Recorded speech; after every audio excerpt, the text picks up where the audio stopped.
Good afternoon વિદ્યાર્થી મિત્રો, કેમ છો? બધા મજામાં છો ને? શું ચાલી રહ્યું છે? આપણે નેક્સ્ટ ટાઈમ જ્યારે યુનિટ 3 શીખી રહ્યા હતા એમાં તમે જોયું કે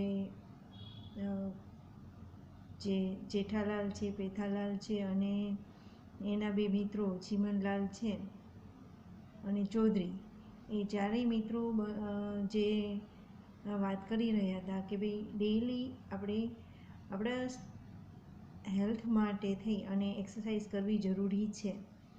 એટલે એ પેરેગ્રાફ એટલે કે ડાયલોગ આપણે જોયો. હવે નેક્સ્ટ આપણે જોવાનું છે કે આગળ એક્ટિવિટી 3 છે ત્યાં એમાં શું છે એ આપણે જોઈએ. અત્યાર સુધી જે પોએમ અને આ જે ડાયલોગ હતા એ તમે સારી રીતે વાંચી લીધા હશે અને હવે આપણે જ્યારે નેક્સ્ટ એક્ટિવિટી કરીએ છીએ એ પણ તમે થોડુંક ઉપર છેલ્લું રીડિંગ કરી લીધું હશે. તો ચાલો વિદ્યાર્થી મિત્રો આપણે એક્ટિવિટી આગળ જોઈએ. તો વિદ્યાર્થી મિત્રો એક્ટિવિટી 3 છે એ આપણે જોઈએ. Read about an artist in the school. બરાબર. Mrs Dorwani is a different type of artist. Mr Dorwani છે એ એક અલગ પ્રકારના કલાકાર છે. She can draw whatever we ask her to draw. તેણી છે મિસિસ દોરવાની એટલે તેણી એવા તમે તેને જે કંઈ પણ દોરવાનું કહે એ ગમે ત્યારે દોરી શકે છે. She can even draw a sentence. તે સેન્ટેન્સ પણ દોરી શકે છે. Today she is in Navagam primary school. આજે તે નવાગામ પ્રાઇમરી સ્કૂલમાં છે. Work in group. Read the table. Find out what the students said and what Mrs Dorwani draw. શું વિદ્યાર્થી કહે છે અને દોરવાની શું ડ્રોઈંગ કરે છે તે જોઈએ. A bike with a roof. Walk. I am walking. I walked yesterday. I will walk tomorrow. I walk every day. He is watching TV. He watched TV last night. He will watch TV. He watches TV every day. જોયું વિદ્યાર્થી મિત્રો તમે કે કેવી રીતે sentence બનાવ્યું. આઈ walk એટલે એક જ ત્રિકોણ કર્યો છે, એક જ ડગલું. આઈ એમ વોકિંગ એટલે હું ચાલી રહ્યો છું. આઈ વોક યસ્ટરડે એટલે હું ગઈકાલે ચાલી રહ્યો હતો. એટલે પછી આગળ જઈને એણે લીટી દોરી છે. I will walk tomorrow. આવતીકાલે હું ચાલીશ. તો એની માટે થઈ અને આગળ લીટી દોરી છે. આવતીકાલે એટલે આગળ લીટી. બરાબર છે. આઈ વોક એવરી ડે. હું દરરોજ ચાલું છું. અને એવી જ રીતે હું ટીવી જોઈ રહ્યો છું. હું ગઈકાલે ટીવી જોઈ રહ્યો હતો. આજે પણ ટીવી જોઈશ. આવતીકાલે પણ ટીવી જોઈશ. એટલે કે જ્યારે ટુડે, યસ્ટરડે અને ટુડે એટલે એવરી ડે, યસ્ટરડે અને ટુમોરો એટલે કે ચાલુકાળ, ભૂતકાળ અને ભવિષ્યકાળ. ચાલુ કાળ દર્શાવવા માટે થઈ અને એને સેન્ટેન્સ સરસ મજાના એક ચિત્ર દ્વારા તમને દર્શાવેલા છે. હવે નીચે એની પછી આપણે આગળ જોઈએ. Read the sentence about Mrs દોરવાની. If the sentence show daily activities, write daily. If she sentence shows regular activities, write regular. And if the sentence show habitual activity, write habit. બરાબર. એટલે અહીંયા એવું લખ્યું છે કે ડેઇલી તમે એ કરતા હોય તો she gets up early in the morning. તો એ શું છે? ડેઇલી વર્ક છે. She often draws picture at noon time એટલે હેબિટ છે, ઓફન. અને she always draws with her left hand એટલે શું છે? હેબિટ છે, હેબિટ છે. અને she visits schools in her area every Tuesday. તો એ શું આવશે? રેગ્યુલર. એ સ્કૂલની રેગ્યુલર એક્ટિવિટી છે. She never takes part in the painting exhibitions. તો એ શું છે? ક્યારેય ભાગ લેતા નથી, રેગ્યુલર દેખાતું નથી. Write regular and if sentence so habitual activity write habit. પણ અહીંયા એવું લખે છે કે she never takes part in, ક્યારેય નહીં, એટલે એમાં તમારે એની એવી કોઈ હેબિચ્યુઅલ દેખાતી એક્ટિવિટી બતાતી નથી. બરાબર. હવે એક્ટિવિટી 4 જુઓ. હવે નીચેના ક્રિયા સૂચક શબ્દો વાંચો. એમાંથી જે ક્રિયા તમે દરરોજ કરતા હો તો તેની સામે ડેઇલી નિયમિત કરતા હોય તો રેગ્યુલર અને ટેવરૂપ કરતા હોય તો હેબિટ લખવાનું છે. આપણે જેમ ઉપર કર્યું છે એ જ રીતે તમારે કરવાનું રહેશે. એટલે એ તમારે જાતે કરવાનું છે. એક્ટિવિટી બી પણ write 10 sentence about yourself, read them aloud to your group. તમારી જાતના 10 વાક્યો લખવાના છે. આગળ જોઈએ activity 5. A cuckoo lives near cuckoo's house. Cuckoo lives cuckoo's house. Let's meet them. Cuckoo likes cuckoo. કુકુને એટલે કે કોયલને કુકુ બહુ ગમે છે. કુકુને કોયલ બહુ ગમે છે. There is a big neem tree near my house. એક મોટું લીમડાનું ઝાડ મારા ઘરની નજીક છે. A cuckoo lives there. ત્યાં એક કોયલ રહે છે. It starts singing early in the morning. તે સવારે વહેલા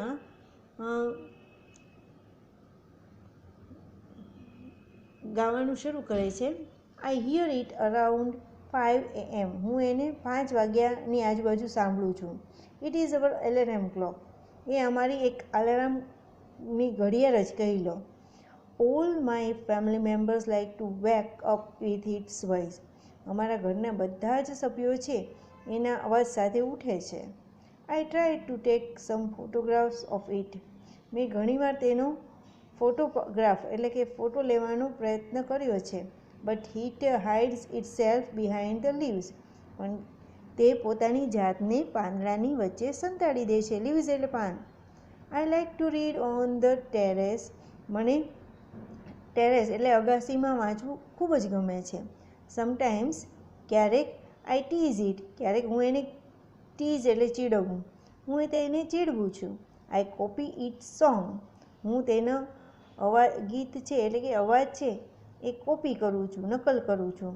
It is fun. મને ખૂબ આનંદ આવે છે. It likes my company.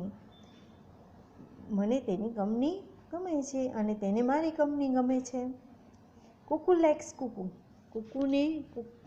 કુકુને પણ કુકુ ગમે છે એટલે કોયલને પણ કુકુ ગમે છે. I live on the neem tree. હું લીમડાના વૃક્ષ પર રહું છું. Cuckoo's house is near my neem tree. હવે કુકુનું ઘર છે એ મારા લીમડાને નજીક જ છે. I start singing early in the morning. હું સવારે વહેલા ગીત ગાઉં છું. Cuckoo and her parents like my voice. કુકુ અને તેના પેરેન્ટ્સ એટલે માતા પિતાને મારો અવાજ ખૂબ ગમે છે. Cuckoo tries to take my photographs. કુકુ છે એ મારો ફોટોગ્રાફ્સ લેવાનો પ્રયત્ન કરે છે. I hide myself behind the leaves. હું મારી જાતને વૃક્ષના પાનની પાછળ સંતાડી દઉં છું. She sits on the terrace and read books. તે અગાસી પર બેસે છે અને પુસ્તક વાંચે છે. Sometimes she teases me. ક્યારેક તે મને ચીડવે છે. She tries to sing like me. તે મારા જેવું ગાવાનો પ્રયત્ન કરે છે. It is fun. તે ખૂબ જ આનંદ પામે છે. She likes my company. તેને મારી કંપની ગમે છે. જો વિદ્યાર્થી મિત્રો અહીંયા કુકુ અને કકુ બંનેની એકબીજાની કંપની ગમે છે. હવે આપણે આગળ જોઈએ એક્ટિવિટી 6. એક્ટિવિટી 6ની અંદર તમે જોશો શંકર ઓફ શિવ. શિવનો શંકર. બરાબર. Mr Shiv Vasavada is a scientist. Mr Shiv છે શિવ વસાવડા છે એ એક સાયન્ટિસ્ટ એટલે વૈજ્ઞાનિક છે. He has a very dear friend name Shankar. તેને ખૂબ જ સારો એવો મિત્ર છે, તેનું નામ છે શંકર. તે લીવ એન્ડ વર્ક ટુગેધર. તેઓ એક સાથે રહે છે અને સાથે જ કામ કરે છે. ટુગેધર એટલે સાથે. લુક જો, એટ ધેર ફોટોગ્રાફ્સ તેના ચિત્રો જુઓ એટલે કે તેના ફોટોગ્રાફ્સ જુઓ. The man with a moustache is Shiv Vasavada. જે મૂછોવાળો છે તે શિવ વસાવડા છે. Yes, Shiv has a moustache and Shankar has not. હા, શિવને મૂછો છે પણ શંકરને નથી. હવે સેકન્ડ પિક્ચર જુઓ. Shiv gets up early in the morning. Shiv છે એ વહેલા ઉઠી જાય છે. He practice yoga for an hour. તે 1 કલાક સુધી યોગા કરે છે. Shankar does not practice yoga. Shankar yoga કરતો નથી. He makes tea and breakfast for Shiv. તે શિવ માટે બ્રેકફાસ્ટ એટલે સવારનો નાસ્તો મેક્સ એટલે બનાવે છે. Shankar does not take tea, coffee or breakfast. Shankar coffee break એટલે કે સવારનો નાસ્તો અથવા તો ચા કોફી લેતો નથી. થર્ડ પિક્ચર જુઓ. અરાઉન્ડ 10 AM, 10 વાગ્યાની આજુબાજુ, they leave their house. Leave એટલે છોડવું, LIVE, લીવ એટલે જીવવું, રહેવું એવો થાય અર્થ, અને LEAVE, લીવ એટલે છોડવું. તે ગો ટુ ધ લેબોરેટરી. તેઓ લેબોરેટરીમાં જાય છે. It is 15 kilometres away from their home. તે ઘરથી 15 કિલોમીટર દૂર છે. Shankar drives the car. Shankar છે એ કાર ચલાવે છે. He never breaks the traffic rules. તે ક્યારેય ટ્રાફિકના નિયમોનું ઉલ્લંઘન કરતો નથી. Shiv likes music. શિવને મ્યુઝિક સંગીત ખૂબ ગમે છે. હી સેઝ પ્લે વૈષ્ણવજન તો તેને રે કહીએ. તમને ખબર છે ને વૈષ્ણવજન તો તેને રે કહીએ કોણે ગીત ગાયું છે? નરસિંહ મહેતાએ. એ ગીત છે એ શિવને ખૂબ જ ગમે છે. And Shankar start singing. અને શંકર છે એ ગાવાનું શરૂ કરે છે. He can do both the things together without any mistake. તે બોથ ધ થિંગ્સ બંને વસ્તુઓ એકસાથે કરી શકે છે અને એ પણ ભૂલ કર્યા વગર. Without any mistake. He is a good driver and a good singer too. તે એક સારો એવો ડ્રાઈવર અને સારો સંગીતકાર પણ છે. હવે ફોર્થ પિક્ચર જોઈએ.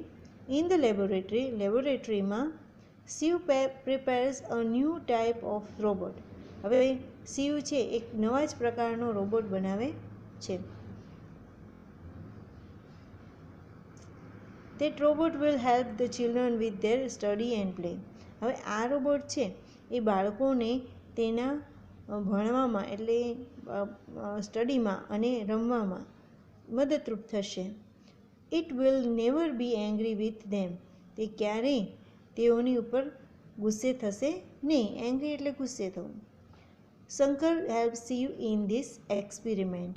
હવે શંકર છે એ શિવને આ પ્રયોગમાં મદદ કરે છે. He is a good helper. તે એક સારો એવો હેલ્પર છે, મદદગાર છે. He also prepares lunch for Shiv. તે શિવ માટે શિવ માટે લંચ પણ તૈયાર કરે છે. Shankar is a good cook too. Shankar એક સારો એવો કુક, રસોઈયો પણ છે. નેક્સ્ટ જોઈએ. They return home around 5:30 PM. તેઓ 5:30 વાગે ઘરે પાછા ફરે છે. They usually play chess. તેઓ દરરોજ ચેસ રમે છે. Sometimes Shiv wants to play cricket. ક્યારેક શિવ ક્રિકેટ રમવાનું પણ કહે છે. Shankar is a unique cricketer. Shankar છે એક યુનિક એટલે નમૂનેદાર અજોડ ક્રિકેટર પણ છે. He can bowl and as Shiv wants. Shiv જેવા દડા ઈચ્છે છે તેવા દડા એ ફેંકે છે. Shiv says bowl at 160 kilometre પર સ્પીડ. જ્યારે શિવ એવું કહે કે 160ની સ્પીડમાં તું દડો ફેંક. એન્ડ ધેર હી ઇઝ, અને પછી તે તેવું કરે છે. Shankar can bowl and run to stop the ball. Shankar દડો પણ ફેંકે છે અને દડો અટકાવે પણ છે. He is the wicket keeper at the same time, અને તે એ જ સમયે વિકેટ કીપર તરીકે પણ કાર્ય કરે છે. હવે એની પછીનું પિક્ચર જોઈએ. After dinner Shiv checks his email. Shiv છે રાત્રિના ભોજન પછી, આફ્ટર એટલે પછી, શિવ તેના ઈમેલ ચેક કરે છે. He also writes a blog about his day, અને તે એ દિવસના બ્લોગ પણ લખે છે. Shankar does not take interest in that. હવે શંકરને આમાં કોઈમાં ઇન્ટરેસ્ટ નથી, રસ નથી. હી સિટ્સ નિયર હિમ, તે તેની બાજુમાં બેસે છે. Shankar is like a living encyclopaedia. શંકરને એક ડિક્શનરી જેવું એન્સાઇક્લોપીડિયા આવે છે. એમાં બધું જ નોલેજેબલ રીડ કરવાનું હોય છે. એક એવો પર્સન છે કે જેને બધું જ્ઞાન છે. He is always ready with all information. એ હંમેશા દરેક માહિતી સાથે તૈયાર જ હોય છે. એની પછીનું picture. Shiv goes to bed around 11 o'clock. Shiv છે એ 11 વાગે સુવા જાય છે.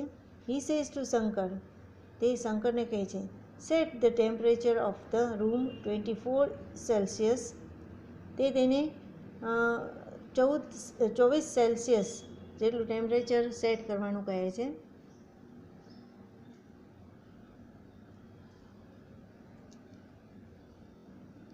Set it 2 degrees higher at 3 am and wake me up at 5:30 in the morning. અને 3 વાગે તે 2 ડિગ્રી ઊંચું કરી નાખજે અને 5:30 વાગે મને સવારે 5:30 વાગે જગાડી દેજે. Does Shankar go to bed? શું શંકર સુવા જાય છે? No dear friends, he does not need sleep. તેને સુવાની જરૂર નથી. He sits in his special chair. તે તેની ખાસ ખુરશી પર બેસે છે. He pulls out a wire from his stomach and puts it in a plug. તે તેના પેટમાંથી વાયર કાઢે છે અને પ્લગમાં ભરાવે છે. It in a plug he starts charging himself. અને પોતાની જાતને ચાર્જ કરે છે. નેક્સ્ટ આપણે જોઈએ. હવે રાઇટ, ટ્રુ ઓર ફોલ્સ એ તમારે લગભગ બધું સ્વાપોથીમાં આવે છે. આ વિધાનનો જેવા અર્થવાળા વાક્ય શંકર ઓફ શિવ વાર્તામાંથી શોધીને લખવાના છે. Activity 7, fill in the information in the table. હવે અહીંયા જે એક્ટિવિટી 7 છે, fill in the information in the table, એમાં પણ મેં તમને પ્રથમ સત્રમાં શીખવાડેલા ટેન્સ છે એ પ્રમાણે આખા વાક્ય લખવાના છે અને પૂર્ણ કરવાના છે. અને અહીંયા બીમાં read carefully, find out the correct sentence. એમાં જે વાર્તા છે એના આધારે તમારે કરેક્ટ સેન્ટેન્સ ઉપર ટીક કરવાની છે. એક્ટિવિટી 8ની અંદર પણ પહેલું સેન્ટેન્સ હું વાંચું. Read the sentence and fill in the blanks. Shiv drinks tea in the morning. બરાબર, ડ્રિંક્સ. અને હવે એનું નકાર વાક્ય બનાવવાનું છે. જ્યારે મેં તમને નકાર અને નકાર વિધાન વાક્ય અને ઇન્ટ્રોગેટિવ સેન્ટેન્સ શીખવેલા છે. બરાબર, એટલે અહીંયા ડ્રિંક્સ છે એટલે અહીંયા ડઝ જ આવશે. અને ડઝની સાથે હંમેશા કયો ક્રિયાપદ આવે છે? મૂળ ક્રિયાપદ મૂકવામાં આવે છે. તો વિદ્યાર્થી મિત્રો, આ એક્ટિવિટી તમારે પૂર્ણ કરી નાખવાની છે. એક્ટિવિટી 9માં રીડ ધ સેન્ટેન્સ. હવે એમાં પણ the sun always rise in the east. The sun never rises in the west. ખાલી વાંચવાના જ છે. બરાબર, એટલે રીડ ધ સેન્ટેન્સ એ તમારે રીડ કરીને તૈયાર કરવાના રહેશે. પછી એક્ટિવિટી 10 છે, એમાં the actions of a farmer, gardener and tailor are mixed up. અહીંયા તમને ખબર જ છે કે ફાર્મર છે એ શું ક્રિયા કરે, પછી ગાર્ડનર એટલે બગીચાવાળો માળી છે એ કેવી ક્રિયા કરતા હોય, ટેલર છે એ શું કરે છે, તો એનું વર્ગીકરણ કરી અને અલગ અલગ સેન્ટેન્સ લખવાના છે. બરાબર. હવે અહીંયા boys, girls, teacher, mid day meal helper એના વિશે વર્ગીકરણ કરીને લખવાના છે. તો વિદ્યાર્થી મિત્રો, હવે આપણે અહીંયા આ યુનિટ છે એ પૂર્ણ કરીએ છીએ. તેના સ્પેલિંગ છે એ 5 વાર લખવાના છે, તમારી નોટબુકમાં લખવાના છે. અને જ્યારે સ્વાપોથી પુરાવશું આ એક્ટિવિટી બધી જ કરી નાખવાની છે. બુક્સની અંદર પેન્સિલથી આ એક્ટિવિટી તમારે પૂર્ણ કરવાની રહેશે. હવે આપણે જ્યારે નેક્સ્ટ ટાઈમ મળશું ત્યારે સ્વાપોથી પુરાવીશું.